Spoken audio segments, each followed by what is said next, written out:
All right.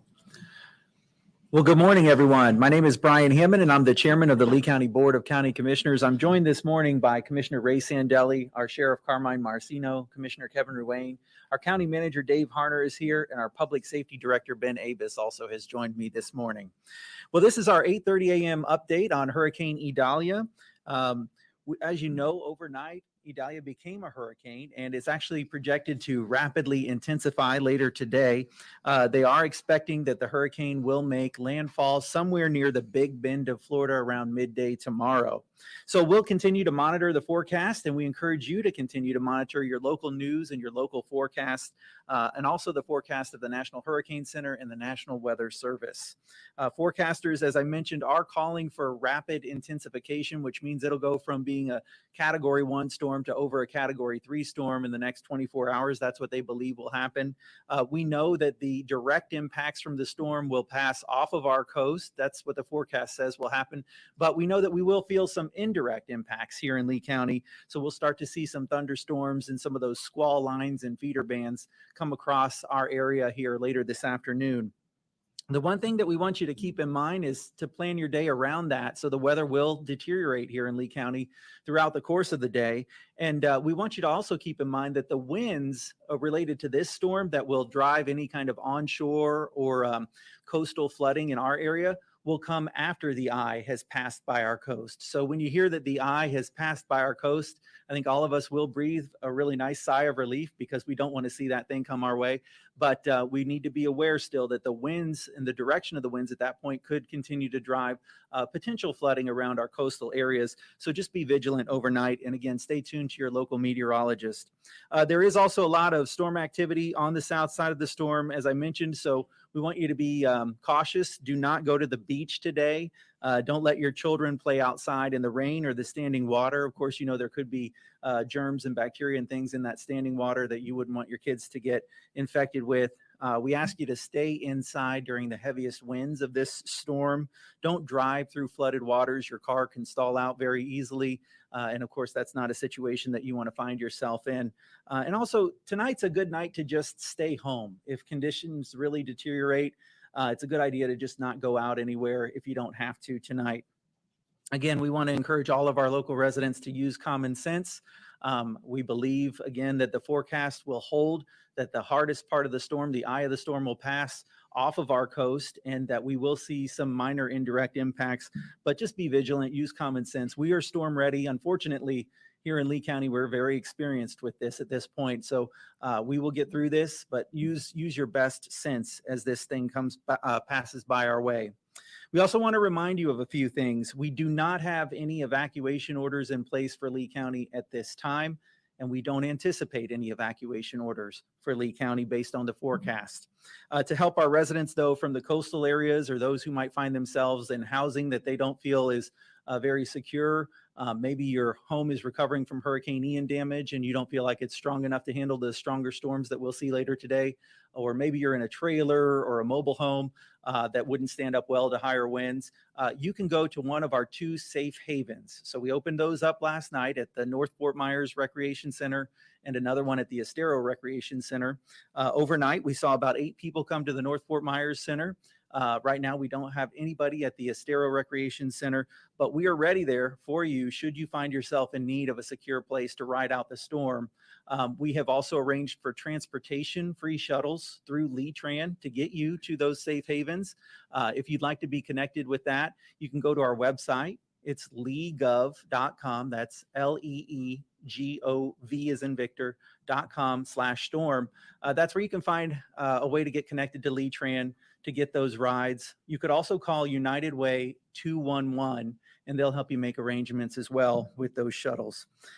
Finally, we do want you to know that the last pickup for those shuttles will be sometime around 12:30 today for folks who live on the outer islands like Pine Island. We ask that because things are going to start to deteriorate with the weather conditions later this afternoon, that if you're going to go to one of those safe havens, that you do so before lunchtime, sometime around lunchtime. And again, you might want to bring things to those that will help you be more comfortable. You're going to come and you're going to be in a gymnasium. And so If you want to bring portable chairs, if you want to bring blankets or bedding or something like that to help yourself be more comfortable, that's a really good idea. And pets are allowed there as well. In fact, we'll have animal control officers on site to help deal with any of the pets that are there. Few reminders that Lee County government is closed today. So our government offices are closed today, and our regular curbside trash pickup is going on today. They're picking up the garbage cans right now curbside. They have reported no issues with that. Once your garbage has been picked up, go ahead and just bring your can inside so that if the winds pick up later, it doesn't fly away. So a few things to talk about what's next. We're going to continue to monitor the storm and the squall lines as they come through. The Emergency Operations Center is at its level 1 activation. So everybody from every department is here monitoring the storm, and will be here 24 hours a day throughout the duration of this event. We're committed to providing regular updates to you all just like this. Go to leegov.com/storm or visit any of our social media platforms for regular updates throughout the day. We'll have another update just like this one, probably around midday or later this afternoon if anything develops. And again, we want to just keep you abreast of any of the county developments as they happen. Right now, I'd like to introduce our Sheriff, Carmine Marcino, for a few updates from the Sheriff's Office. Thanks, Commissioner. Thank you so much. Appreciate it. Good morning. Thanks for being here. Updates from the Sheriff's Office. Overnight, my incident management team was here at the EOC. This team of specialized deputies monitor the storm and work together with our county leaders to ensure your safety, and will allocate Sheriff's Office resources throughout the county. The Real-Time Intelligence Center is also being used to track the hurricane and its path and monitor the different parts of the county that could be affected, utilizing the latest and greatest technology. On the waterways, the Marine Unit has 2 boats that will remain on the waterway, God forbid, in the event of an incident or an emergency response that's needed. My team continues to go above and beyond to make certain the great residents of Lee County are going to be safe no matter what comes our way.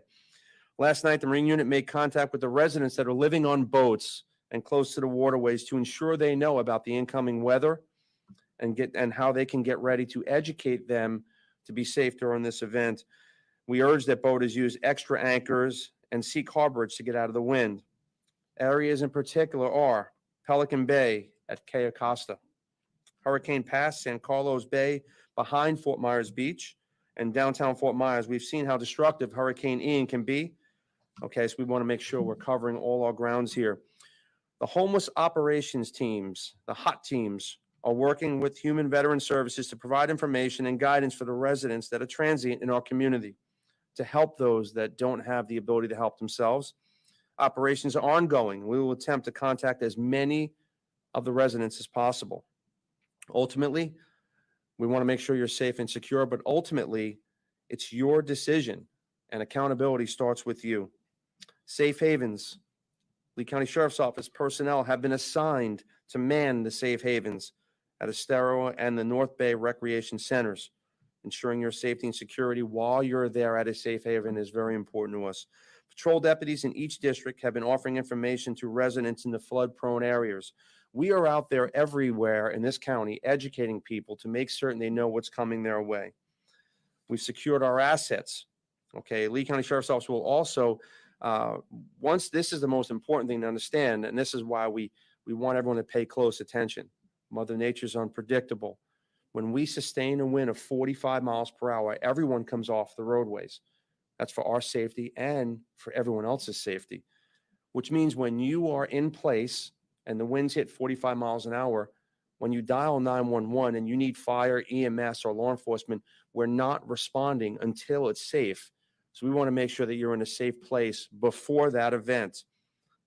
Okay, this happened during Hurricane Ian, and the great call takers continue. So my team is still going to take calls from 911, okay, and they get logged. And the second we're able to re-engage, all our resources that are deployed throughout this county, we will re-engage without waiting 1 second. But it's a great reminder for us to make certain we have an emergency plan once we're in place. You know, you need to be self-sufficient.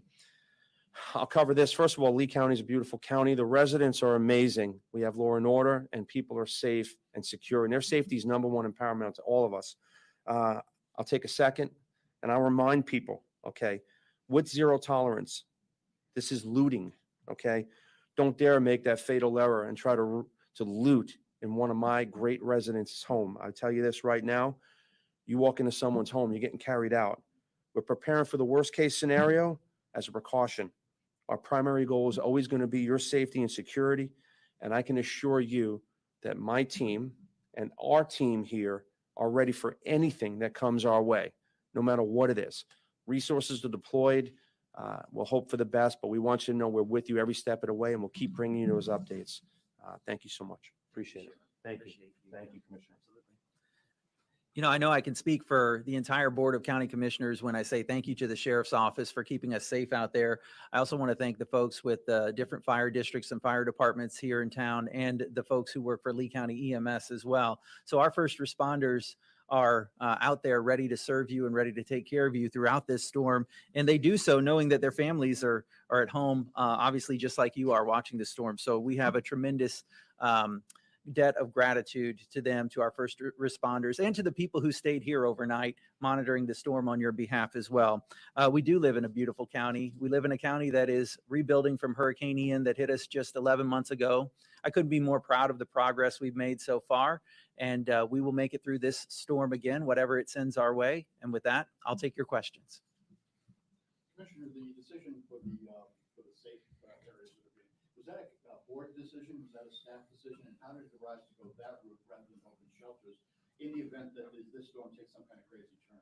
Yeah, so the safe haven decision was made basically out of a sense of compassion and also contingency planning for the people who live here in Lee County. We know that there are a lot of folks in Lee County who are still, first of all, still recovering from Hurricane Ian. You know, many of their home repairs have not been completed yet, and they might have wanted a place that they knew would be watertight and safe to ride out this storm in. Many people have reached out to me and said they're just still concerned about the idea of another storm heading our way. They're not really ready to face another one right now. And so we wanted them to know we're here to support them. We wanted to provide a shelter for them. The idea absolutely came from our wonderful emergency operations team that does this planning all year round. And I definitely applaud them for the idea. It's one that has the full support of all of us on the county commission. All right. Any further questions? Is there any staging areas for electric companies and things of that sort in the event that wind start to cause some problems? Yeah, you know, that's something that we plan for with every storm. For this storm, let me go ahead and toss it to Ben Abus, our Public Safety Director, to talk about what specifically they're doing right now. Thank you, Commissioner. We've been working with FP&L and LCEC on their contingency plans. We don't have any large staging areas for additional electric company staff that are staged here locally. Most of them are closer to the Tampa Bay area where the largest impacts are expected, but we are in constant communication with LCEC and FP&L. And how confident is the county that we're not going to see some kind of storm that takes the wrong turn? I mean, based on the meteorological advice that you're giving. Well, the question was, how confident are we in the forecast? And you know, I mean, we're looking at the forecast the same way the meteorologists at the TV stations are looking at the forecast, in the same way that everybody is looking at it. We're preparing for the worst, right? We're actually here in 24-hour-a-day operations with everybody fully manned at their stations, ready to go, ready to respond to anything that comes our way. I think all of us will take a huge sigh of relief when we see that eye go by. And we will be praying for our neighbors, though, throughout Florida who are going to ultimately receive the landfall of this storm. You know, one of the most touching things after Hurricane Ian was when people from other counties just showed up here in Lee County ready to help. And when I say that, I mean their first responders came here. You know, their county commissioners came here. County commissioners from Bay County, Florida showed up here after they had just gone through Hurricane Michael to talk with us about what we could do in the wake of a major storm. So we stand ready now to offer that help to whatever community gets hit with this. We're grateful for the help that we've received. So as we said, we're preparing for the worst. We're hoping for the best. And I think it's really important to remember that when the best does happen and this thing does pass by and it seems like we got really prepared and there weren't a lot of impacts, that is a good thing, that's what we wanted to happen. We wanted no impacts. And so hopefully that's the story that we'll be here to tell throughout the rest of the day. Do you employ any meteorological advisors or services to keep track of what you don't see on TV? Sure. Here in the Emergency Operations Center, we absolutely have a department that looks at that, and I'll ask Ben Abus to explain that. Thank you for the question. The primary source of all the information that we get is from the National Weather Service in Tampa Bay, as well as our partners at the National Hurricane Center. We do have a private meteorology company that we contract with that helps us to reaffirm some of the information that's more specific to Lee County. But the primary source of our information that we use for decision making is the federal forecasting partners at the NHC and the National Weather Service. All right. If there are no further questions, again, we'll have an update prepared for you later this afternoon, and we'll keep you up to date if anything changes. Thank you very much.